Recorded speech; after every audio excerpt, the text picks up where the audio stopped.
আকাশবাণী কলকাতা, স্থানীয় সংবাদ পড়ছি শঙ্কর মুখোপাধ্যায়।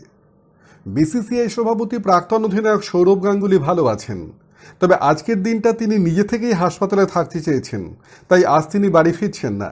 আগামীকাল তাকে হাসপাতাল থেকে ছাড়া হবে বলে উডল্যান্ডস হাসপাতাল কর্তৃপক্ষ জানিয়েছেন।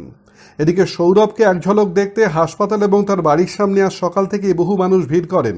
তাদের হাতে দাদার সুস্থ কামনার প্ল্যাকার্ড দেখা যায়। গত শনিবার জিম করার সময় অসুস্থ বোধ করলে সৌরভকে উডল্যান্ডস হাসপাতালে ভর্তি করা হয়। তার হৃদযন্ত্রে 3টি ব্লকেজ ধরা পড়ে। অ্যাঞ্জিওপ্লাস্টির পর একটি ধমনীতে স্টেন্ট বসানো হয়। হৃদরোগ বিশেষজ্ঞ ডক্টর দেবী শেঠি গতকাল সৌরভকে দেখে জানান যে হাসপাতালের চিকিৎসায় সৌরভ সম্পূর্ণ সুস্থ হয়ে উঠেছেন। কেন্দ্রীয় সরকার জানিয়েছে যে করোনা টিকা ড্রাই রান বা মহড়ার অভিজ্ঞতার ভিত্তিতে 13ই জানুয়ারির মধ্যে দেশে টিকাকরণ চালু করতে তারা প্রস্তুত। স্বাস্থ্য সচিব ডক্টর রাজেশ ভূষণ গতকাল সাংবাদিকদের জানিয়েছেন যে কোভ্যাক্সিন এবং কোভিশিল্ডকে ডিসিজিআইয়ের অনুমোদনের 10 দিনের মধ্যেই টিকা দেওয়া শুরু করা যেতে পারে, তবে এ ব্যাপারে সরকার চূড়ান্ত সিদ্ধান্ত নেবে। তিনি আরও বলেন যে প্রতি 10 লক্ষের সংক্রমণ এবং মৃতের সংখ্যা অনেক দেশের থেকে ভারতে অনেক কম। কার্নাল, মুম্বাই, চেন্নাই এবং কলকাতায় 4টি জায়গায় করোনা টিকার প্রাথমিক মজুদ ভাণ্ডার গড়ে তোলা হয়েছে। সারা দেশে টিকা মজুদ ভাণ্ডারের সংখ্যা 37। সেখানে প্রচুর সংখ্যায় টিকা মজুদ করে পরে বিভিন্ন জায়গায় তা পাঠানো হবে।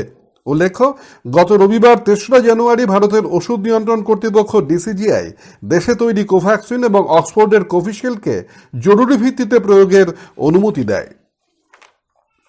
বার্ড ফ্লু সংক্রমণ প্রতিরোধে কেন্দ্রীয় সরকার রাজ্য এবং কেন্দ্রশাসিত অঞ্চলগুলিকে যাবতীয় ব্যবস্থা নিতে বলেছে।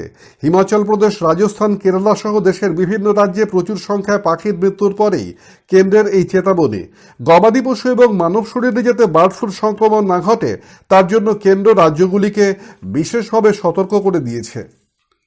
হুগলি নদীতে যাত্রী এবং পণ্য পরিবহন পরিকাঠামো তৈরির জন্য বিশ্ব ব্যাংক 767 কোটি টাকা ঋণ দেবে।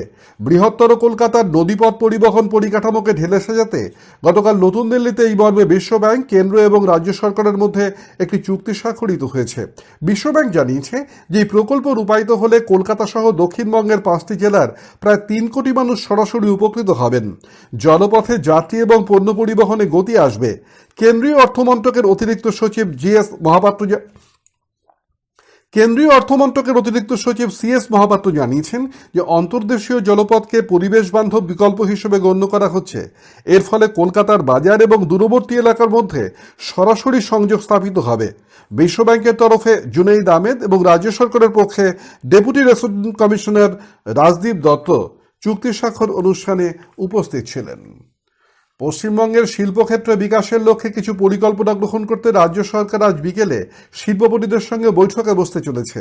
মুখ্যমন্ত্রী মমতা ব্যানার্জির পৌরোহিত্যে নবান্নের এই বৈঠকে উপস্থিত থাকার জন্য রাজ্যের সবকটি বণিক সভাকে আমন্ত্রণ জানানো হয়েছে বলে জানা গেছে।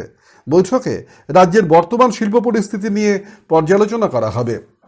কেন্দ্রীয় স্বরাষ্ট্রমন্ত্রী অমিত শাহ আগামী 30শে জানুয়ারি উত্তর 24 পরগনা ঠাকুরনগরে মতুয়াদের জন্য সভা করতে আসবেন।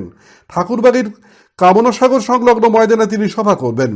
বনগাঁর বিজেপি সাংসদ শান্তনু ঠাকুর গতকাল সাংবাদিকদের জানান যে মতুয়াদের জন্য আয়োজিত এই সভা থেকেই অমিত শাহ সিএ সম্পর্কিত বার্তা দেবেন।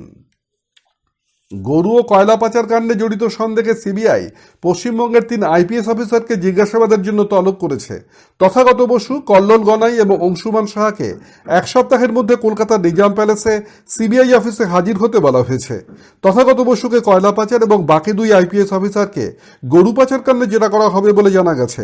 এই 3 আইপিএস অফিসার ছাড়াও 2 পুলিশ ইন্সপেক্টরকেও জেরার জন্য সিবিআই ডেকে পাঠিয়েছে।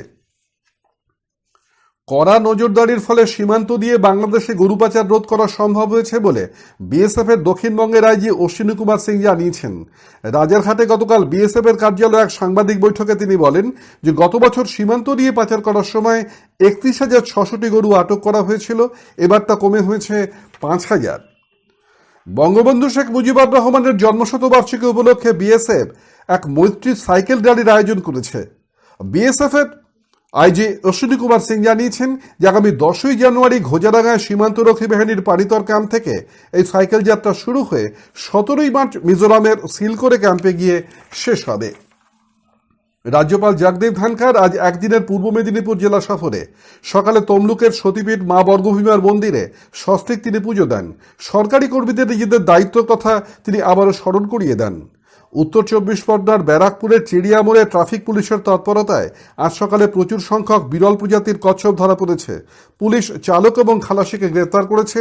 কোত্থেকে কোথায় এই কচ্ছপগুলি নিয়ে যাওয়া হচ্ছিল টিটাগড় থানার পুলিশ তা খতিয়ে দেখছে। বীরভূমের রামপুরহাটের বকতই এলাকায় গতরাতে দুষ্কৃতকারীদের গুলিতে বাবর শেখ নামে একজন প্রাণ হারিয়েছেন। 4 দুষ্কৃতী বাইকে করে এসে তাকে গুলি করে পালিয়ে যায়। কলকাতার মা উড়ালপুরের ওপর গতরাতে একটি দ্রুতগতির গাড়ি নিয়ন্ত্রণ হারিয়ে উল্টে গেলে 5 জন জখম হয়েছেন। তারা বেনিয়াপুকুরের বাসিন্দা। গোয়ার তিলক ময়দানে আইএসএল ফুটবলে আজ ইস্ট বেঙ্গল এফসি গোয়ার মুখোমুখি হবে।